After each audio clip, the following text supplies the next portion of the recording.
depressed all week, which I know is a great way to start off a comedy set. But I knew I was getting depressed because my special needs brother started writing his letter to Santa. And he said, "Nick, you should write one too." Okay.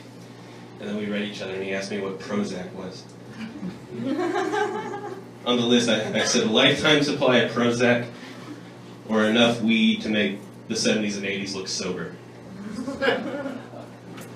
So I saw something on Facebook a couple weeks ago that made me patriotically disappointed. Have you guys seen that picture? It was a sign that said the flag doesn't wave because of the wind, it waves because patriots gave their last breath so it could wave. Anybody? No? Well, first off, that's bullshit because it is the wind. And I think it's just weird because we, kids in America today are so fucking stupid. And I think it's because of that. It's because they're on the couch with their parents and they read that and they go, "That's so true." And these kids don't know the difference between symbolism and reality. And instead of like, cold air being up top, warm air being on bottom, and it just circulates, they think it's because there's some guy who had his arms and legs blown off by a landmine. And instead of his last words being very nice and being, "I love my family," or "wish I did something different," he's just going, "I gotta make some flag in central Kentucky so someone who doesn't do anything patriotic can feel patriotic about themselves."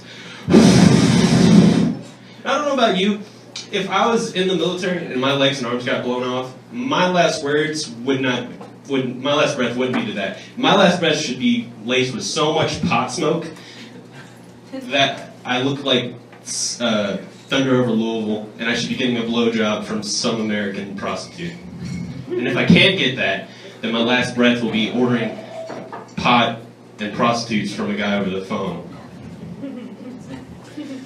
That worked. The worst thing is, like, if you're a teacher and you ask someone that question and they say it's because patriots gave their last breath, you can't be like an asshole and tell them no. Because then you're just a commie. No one wants to be a commie.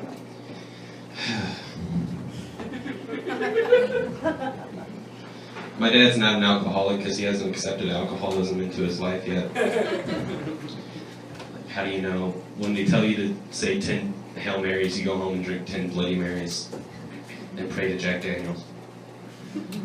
I think the worst thing, though, is that he's mostly the reason that I became such a smartass.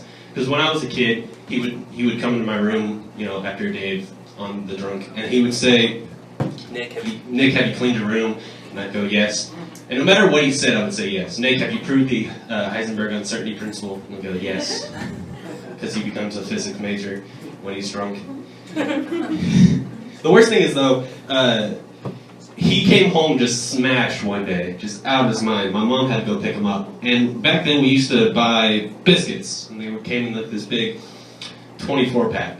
And he came home, and he got over to the biscuits that were on the table, and he goes, 1, 2, 3, 4, 5, 6, 1, 2, 3. It's 24 biscuits in this biscuit pack. And my mom goes, "Yeah, you can read it on the fucking package, you dumbass. Now come lay on top of me and try to slip your whiskey dick in me." I'd love to leave on that one. Anyway, so I got one more. My brother's special needs. He has a special needs girlfriend, and she got pregnant. And the only thing we're hoping is that the baby's normal.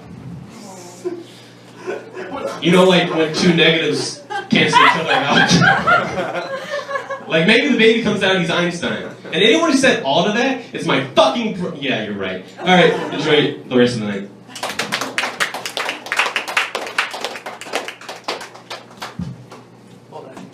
Nick Fuller, ladies and gentlemen, give it up for him.